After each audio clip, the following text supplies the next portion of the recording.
से बीजेपी सत्ता से बाहर हुई, इसके बाद बीजेपी ने रंग बदलना शुरू किया और बीजेपी तो चाहती थी कि जातीय जनगणना नहीं हो। अगर बीजेपी ये सवाल खड़े कर रही है कि न्यायालय में सरकार ने मजबूती से पक्ष नहीं रखा, तो हम तो जानना चाहते हैं बीजेपी को कि केंद्र सरकार से करा दे घोषणा। तो भाई बजरंगबली का भक्त हम लोग भी हैं, रोज़ पाठ करते हैं हनुमान चालीसा। कुछ लोग तो हनुमान चालीसा याद भी नहीं होगा, हम लोग तो 30 सेकंड में हनुमान चालीसा पूरा पढ़ते हैं।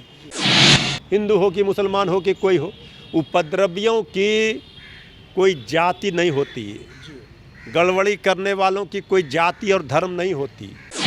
नमस्कार, आप देख रहे हैं बिहार इन शॉर्ट्स। मैं हूं आपके साथ रोहित। आपको बता दें कि जातीय आधारित जनगणना पर पटना हाई कोर्ट के द्वारा अगले आदेश तक रोक लगा दिया गया। उसके बाद जो सियासत है वो काफ़ी ज़्यादा तेज है। एक तरफ बीजेपी लगातार सत्ता पक्ष पर हमलावर है और कहते नजर आ रही है कि लोग का नीयत ही ठीक नहीं था। अब इस मुद्दे पर मेरे साथ बात करने के लिए राजद के प्रदेश प्रवक्ता है मृत्युंजय तिवारी। बीजेपी कह रही है कि लोग का नियति ही ठीक नहीं था। अरे बीजेपी क्या कहेगी, बीजेपी की ज़्यादा नियत ठीक है तो बीजेपी शासित राज्यों में करा दे, केंद्र सरकार करा दे। हम लोगों ने तो मांग ही किया था। यहाँ तो सर्वसम्मति से विधानमंडल में प्रस्ताव पारित हुआ था। सर्वदलीय प्रतिनिधि मंडल आदरणीय प्रधानमंत्री जी से जाकर पहले मांग किया था। जब उन्होंने इनकार कर दिया तब बिहार सरकार ने फैसला लिया। और ये तो श्री तेजस्वी यादव जी जब उस समय विपक्ष के नेता थे, उस समय तेजस्वी यादव जी के मांग पर ही सर्वदलीय प्रतिनिधि मंडल वहाँ गया था। तो भारतीय जनता पार्टी को इस पर सवाल उठाने का कोई नैतिक बल नहीं है, इसलिए बीजेपी इसका विरोधी रही है। जब से बीजेपी सत्ता से बाहर हुई, इसके बाद बीजेपी ने रंग बदलना शुरू किया और बीजेपी तो चाहती थी कि जातीय जनगणना नहीं हो। अब बीजेपी किस मुंह से सवाल खड़े कर रही है? अगर बीजेपी ये सवाल खड़े कर रही है कि न्यायालय में सरकार ने मजबूती से पक्ष नहीं रखा, तो हम तो जानना चाहते हैं बीजेपी को कि केंद्र सरकार से करा दे घोषणा, बीजेपी शासित राज्यों में करा दे। देखिए, ये दुर्भाग्यपूर्ण है। माननीय न्यायालय ने जो अंतरिम आदेश दिया है इस कार्य को रोकने का, उस पर सुनवाई 3 जुलाई को होगी। सरकार मजबूती से पक्ष रखेगी और इसके बाद जब पूरे फैसले के अध्ययन के बाद सरकार कानूनी पक्ष किस तरह से रखा जाए और इसके अगले कदम क्या होंगे, इस पर सरकार फैसला लेगी। लेकिन सरकार तो मजबूती के साथ माननीय न्यायालय में जातीय जनगणना को लेकर के सारी चीज़ों को बताया। ये जाति आधारित गणना का सर्वे है, आर्थिक जाति सब चीज़ों का। जब केंद्र की सरकार ने इनकार किया तब बिहार सरकार तैयार हुई। अब जो बीजेपी का ये डबल स्टैंडर्ड दोहरा चरित्र है वो उजागर हुआ है।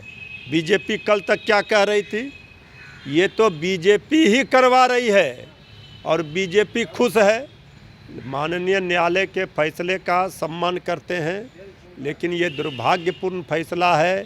इस पर आगे कौन सा कदम उठाएगी सरकार, ये सरकार अपना पूरा अध्ययन कर रही है। अच्छा, एक और क्वेश्चन है। जिस तरीके से तेज प्रताप यादव ने बागेश्वर धाम वाले बाबा को लेकर कहा था कि अगर वो यहाँ पर आएंगे हिंदू मुस्लिम करेंगे तो उनको रोका जाएगा, इसको लेकर कल तो उन्होंने बजरंग दल के संयोजक हैं उन्होंने साफ साफ कह दिया कि बागेश्वर बाबा आंधी है, उनको जो रोकेगा वो मिट्टी में मिल जाएगा। नहीं, आंधी है कि तूफान है उनसे तो कोई मतलब नहीं है ना।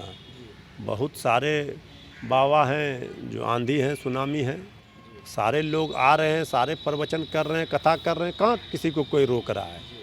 और माननीय मंत्री तेज प्रताप जी ने तो कोई ऐसी बात नहीं कि उन्होंने क्या कहा, कोई अगर कानून तोड़ेगा, कोई अगर आपसी भाईचारा खत्म करने का प्रयास करेगा, कोई शांति सद्भावना बिगाड़ेगा तो वो कानून अपना काम करेगा। इसमें किसी का विरोध और किसी का समर्थन का कहाँ सवाल है।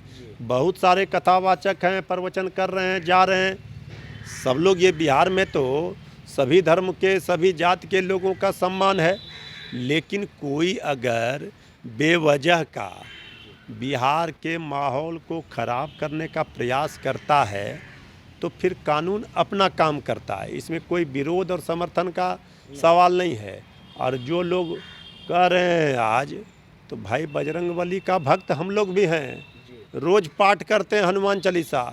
कुछ लोग तो हनुमान चालीसा याद भी नहीं होगा, हम लोग तो 30 सेकंड में हनुमान चालीसा पूरा पढ़ते हैं। इसलिए वो हमें सनातनी का और हिंदू होने का सर्टिफिकेट उनसे नहीं चाहिए। हम लोग भी बड़े सनातनी हैं और हिंदू हैं और पूरा किसी से भी ज़्यादा पूजा पाठ करते हैं। लेकिन ये सब चीज़ राजनीति का विषय, ये सब चीज़ नहीं हो सकता है। सब अपना अपना काम करे, शांति सद्भाव सद्भावना कायम रहे। चाहे वो किसी धर्म का होगा, कोई गड़बड़ करेगा तो उस पर तो कार्रवाई होगी ही, चाहे कोई हो, हिंदू हो कि मुसलमान हो कि कोई हो। उपद्रवियों की कोई जाति नहीं होती है, गड़बड़ी करने वालों की कोई जाति और धर्म नहीं होती। यहाँ जाति धर्म देखकर नहीं कार्रवाई होता है। जो गड़बड़ करेगा, कानून तोड़ेगा, माहौल ख़राब करेगा, उनके ऊपर कार्रवाई सुनिश्चित है।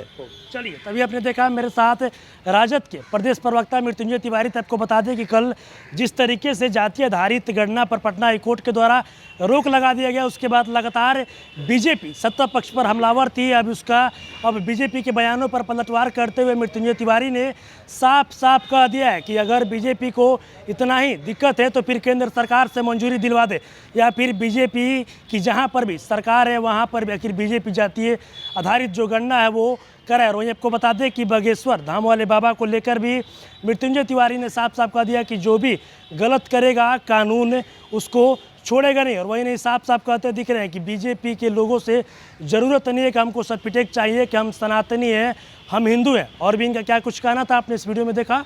बस इसी तरह की तमाम खबरों के साथ आप मेरे साथ जुड़े हैं, तब तक के लिए धन्यवाद।